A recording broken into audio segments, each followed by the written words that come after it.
अस्सलाम वालेकुम dear students, कैसे हैं आप सब। My name is Rayan Malik and I am here to teach you physics class 10th। आज हम स्टार्ट करेंगे चैप्टर नंबर 17 का topic transmission of radio waves through space. तो आइए स्टार्ट करते हैं आज का lecture. Chapter number 17 information technology and the topic 17.5 transmission of radio waves through space.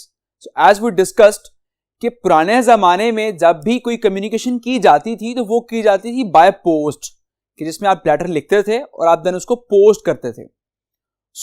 इसमें ये जो आपका ट्रांसमिशन मीडियम है ये क्या है, आपका पोस्ट, जो कि एक डाकिया आपके लेटर को लेकर जाता है, ठीक है, और इस तरह से दूसरी जगह तक पहुंचा देता है। इसमें आपका ट्रांसमिशन मीडियम कौन सा है, वो डाकिया जो कि लेटर को लेकर जा रहा है। क्लियर। सिमिलरली अब with the passage of time जब आपकी कम्युनिकेशन टेक्नोलॉजी इंप्रूव हो गई तो फिर हम कम्युनिकेशन करने लग गए थ्रू वायर्स के, जैसा कि लैंडलाइन हमारे टेलीफोन्स हैं, इनमें हम कम्युनिकेशन करने लग गए और उसमें आपकी जो कम्युनिकेशन मीडियम है दैट इज वायर, कि वायर जो है वो आपकी कम्युनिकेशन को लेकर जाती है एक जगह से दूसरी जगह तक। सिमिलरली फिर टेक्नोलॉजी इतनी इंप्रूव हो गई कि उसके बाद एक ट्रांसमिशन मीडियम आ गया स्पेस। अब आपने स्पेस के थ्रू आपने कम्युनिकेशन करनी है, तो आप स्पेस के थ्रू किस तरह से कम्युनिकेशन कर सकते हैं, बाय यूजिंग रेडियो वेव्स।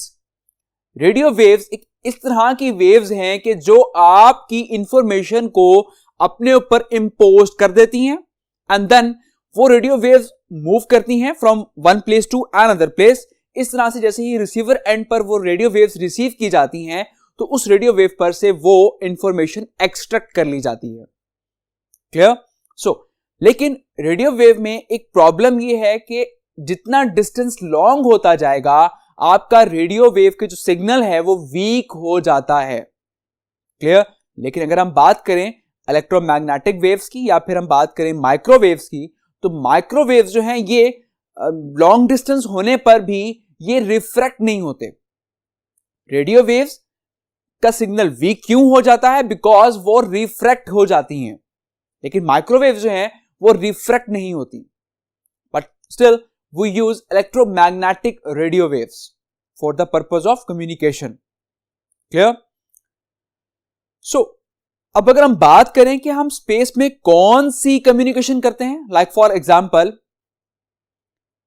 आपका टीवी में बहुत से चैनल्स आ रहे हैं। वो चैनल्स कहां से आ रहे हैं, सब वो एक रेडियो वेव्स के थ्रू आप तक पहुंच रहे हैं। Clear. And similarly like radio, एक रेडियो स्टेशन पर कहीं भी जहां पर एक पर्सन बैठ के बोल रहा है उसकी आवाज जो है वो आप तक पहुंच जाती है। ओके। ये सब किस तरह से होता है, बेसिकली वो जो एक वॉइस है, वो जो साउंड है, उसको कन्वर्ट किया जाता है इलेक्ट्रिकल सिग्नल्स में एंड देन उन इलेक्ट्रिकल सिग्नल्स को ट्रांसमिट किया जाता है through radio waves and from one place to another. इस तरह से रिसीविंग एंड पर वो इंफॉर्मेशन रिसीव हो जाती है। Clear. Information in the form of audio frequency signals may be transmitted directly by cables. However, for long distances it has to be superimposed on electromagnetic waves. Okay. एक अगर short distance की बात करें तो उस पे आप जो ऑडियो फ्रीक्वेंसी सिग्नल्स हैं उनको आप केबल के थ्रू भी ट्रांसमिट कर सकते हैं। लेकिन अगर हम एक लॉन्ग डिस्टेंस की बात करें तो लॉन्ग डिस्टेंस में जो ऑडियो फ्रीक्वेंसी सिग्नल्स हैं उनको ट्रांसमिट किया जाता है बाय यूजिंग इलेक्ट्रोमैग्नेटिक वेव्स। अब किस तरह से एक साउंड को कन्वर्ट किया जाता है इलेक्ट्रिकल सिग्नल्स में एंड देन उन इलेक्ट्रिकल सिग्नल्स को ट्रांसमिट किया जाता है एंड देन उसको फर्दर रिसीव करके उसमें से इंफॉर्मेशन एक्सट्रैक्ट की जाती है। तो ये सब प्रोसेस किस तरह से होता है ये हम एक एग्जांपल से डिस्कस करते हैं। जैसे कि यहां पर मैं एक सर्किट डायग्राम ड्रॉ की हुई है रेडियो सिस्टम की। फर्स्ट ऑफ ऑल हम बात करते हैं यहां पे ट्रांसमीटर की, कि रेडियो में बेसिकली दो सिस्टम होते हैं। एक तो जहां पर वॉइस आपकी ट्रांसमिट की जा रही है एंड द सेकेंड एंड जहां पर वो वॉइस रिसीव की जा रही है, that is the receiver and. Okay. अब बात करते हैं ट्रांसमीटर की, कि ट्रांसमीटर बेसिकली किस तरह से एक साउंड को कन्वर्ट करता है इलेक्ट्रिकल सिग्नल में। आप माइक्रोफोन में आप सबसे पहले आप जब बोल रहे होते हैं तो आपकी जो साउंड माइक्रोफोन में एंटर होती है वो जाकर हिट होती है आगे मॉड्यूलेटर में। उसमें क्या लगा होता है? Modulator. Modulator basically it's a function of modulation, और मॉड्यूलेशन यहां पर क्या होती है कि ये उस साउंड को कन्वर्ट कर देता है इलेक्ट्रिकल सिग्नल्स में। क्लियर? अब आपके साउंड जो यहां पर कन्वर्ट हो चुका है इलेक्ट्रिकल सिग्नल्स में, and then it is an fed to the amplifier. Amplifier यहां पर क्यों लगाया गया है? एम्पलीफायर का पर्पस ये होता है कि ये आपकी वॉइस को, उस सिग्नल को बेसिकली ये एम्पलीफाई कर देता है, उसके एम्पलीट्यूड को बढ़ा देता है। अब सिग्नल आपका एम्पलीफाई हो चुका है, सो एम्पलीफाई क्यों किया जाता है? ताकि जब आपका सिग्नल जो है वो स्पेस के थ्रू मूव करके, ट्रैवल करके एक जगह से दूसरी जगह तक पहुंच जाए, तो उसमें कुछ लॉसेस जो है वो कम से कम हो। Clear? So then you have seen that here is an antenna. अब वो इलेक्ट्रिकल सिग्नल जब एम्पलीफाई करके इस एंटीना पर फॉल किया जाता है, तो ये एंटीना के अंदर एक ऐसे चार्ज कैरियर हैं जो कि इलेक्ट्रिकल सिग्नल जनरेट करते हैं, और वो जनरेट करके उसको वो स्पेस में भेज देते हैं। Clear?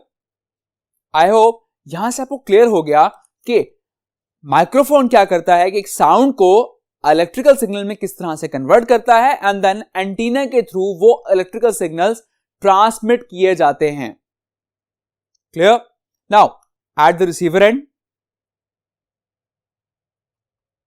So at the receiver and you have seen that here is N antenna. Like अगर हम बात करें रेडियो में, आपने देखा होगा सबसे पहले हम उसका एक एंटीना जो है वो हम ऑन करते हैं ताकि वो सिग्नल्स को रिसीव कर सके।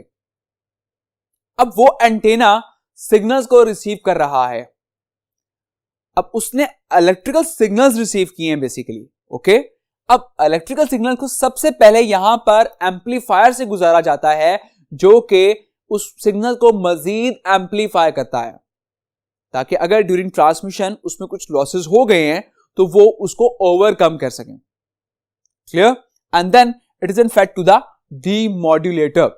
अब यहां पर एक प्रोसेस होता है डीमॉड्यूलेशन का, और वो प्रोसेस क्या है कि ये उस इलेक्ट्रिकल सिग्नल में से वो इंफॉर्मेशन, वो साउंड जो आपने भेजी है, ये उसको एक्सट्रैक्ट कर लेता है। क्लियर? अब यहां पर इंफॉर्मेशन जो है वो एक्सट्रैक्ट हो जाती है, and that it is fed to the audio amplifier. जो भी आपका रिसेप्टर है, लाउड स्पीकर है, जो भी चीज वहां पर लगी है, वो सारी की सारी साउंड, वो वॉइस जो है वो उस तक पहुंचा दी जाती है, और इस तरह से लाउड स्पीकर जो है वो आवाज बाहर निकालता है, तो हमें वो सारी आवाज सुनाई दी जाती है। क्लियर? सो आई होप आपको कंसेप्ट क्लियर हो गया होगा कि हम रेडियो वेव्स का इस्तेमाल करके किस तरह से हम लॉन्ग डिस्टेंस कम्युनिकेशन भी कर सकते हैं, और बहुत आसानी से। Clear? Now here is an another application that is fax machine. इसका एक और नाम भी है, that is telefacsimiles. Fax machine को हम क्या कहते हैं? That is टेलीफैक्सिमाइल्स।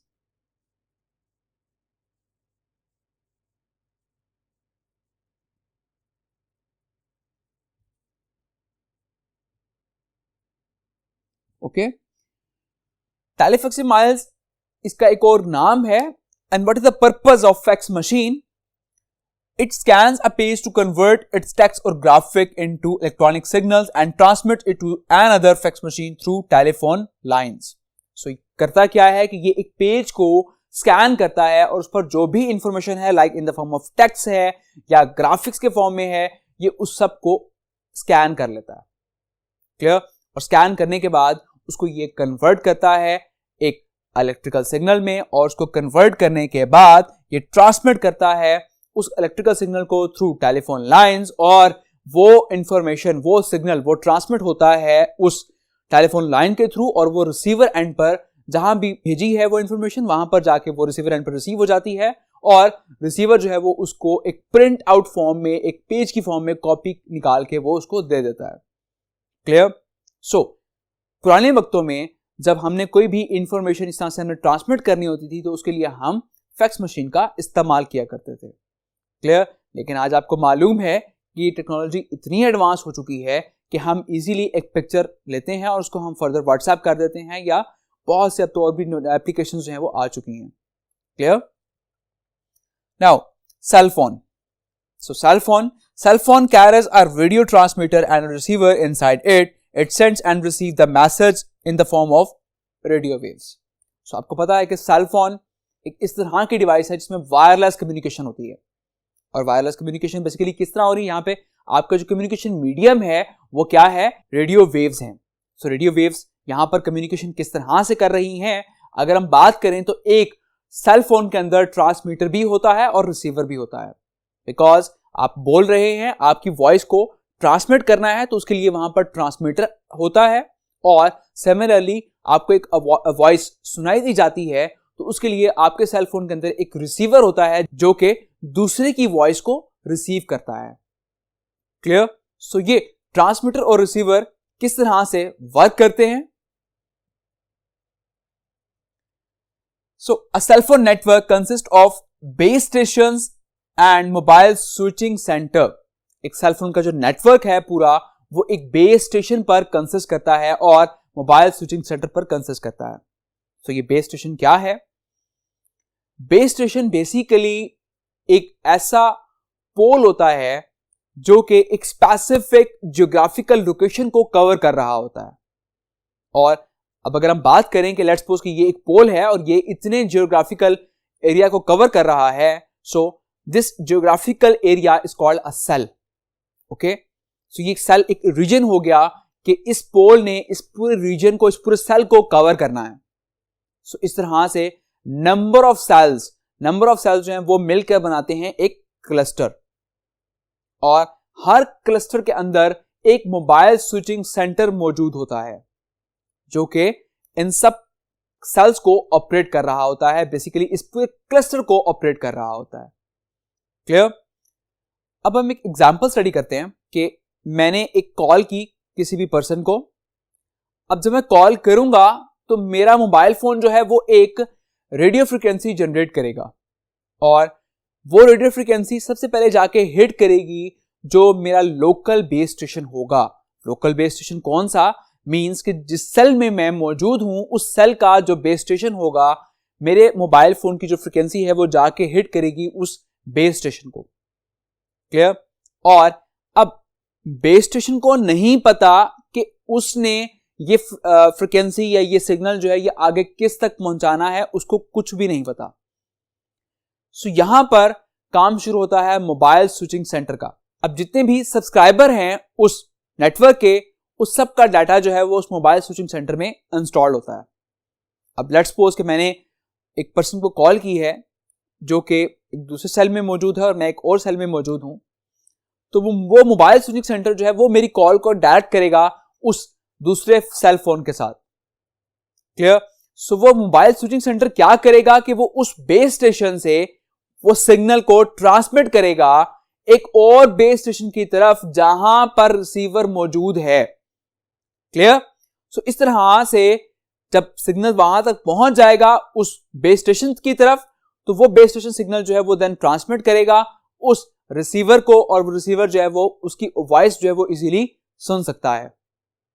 क्लियर? सो इस तरह से एक पूरा जो मोबाइल नेटवर्क है वो बेसिकली वर्क करता है कि किस तरह से एक मोबाइल सिग्नल जो है वो ट्रांसफर होता है पहले एक लोकल बेस स्टेशन की तरफ, देन मोबाइल स्विचिंग सेंटर उसको डायरेक्ट करवाता है एक और बेस स्टेशन की तरफ जहां पर रिसीवर मौजूद है, और फिर फर्दर वो बेस स्टेशन जो है वो उस सिग्नल को देन पास आउट करवाता है रिसीवर की तरफ, और रिसीवर जो है इस तरह से वो सिग्नल रिसीव कर लेता है। इस तरह से हमारी वॉइस जो है वो ट्रांसमिट हो जाती है।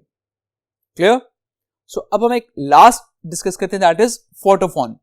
So by using the photo and phone numbers of our friends or family members on this telephone, we can call them by pressing the pad with their photos.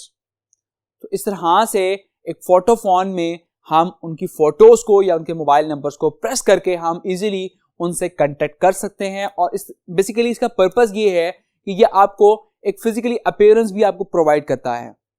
Clear? सो क्योंकि पुराने वक्तों में ऐसे फोन्स नहीं थे जिसमें हम फिजिकली अपीयरेंस भी हम एक दूसरे की शो करवा सकें, सो फोटोफोन जो है ये एक फिजिकल अपीयरेंस भी शो करवाता है। That's why it is a modernized photophone और so called video phone. Clear? So I hope ये लेक्चर आपको समझ आ गया होगा। तो अपना बहुत सारा ख्याल रखिएगा। Take care. अल्लाह हाफिज।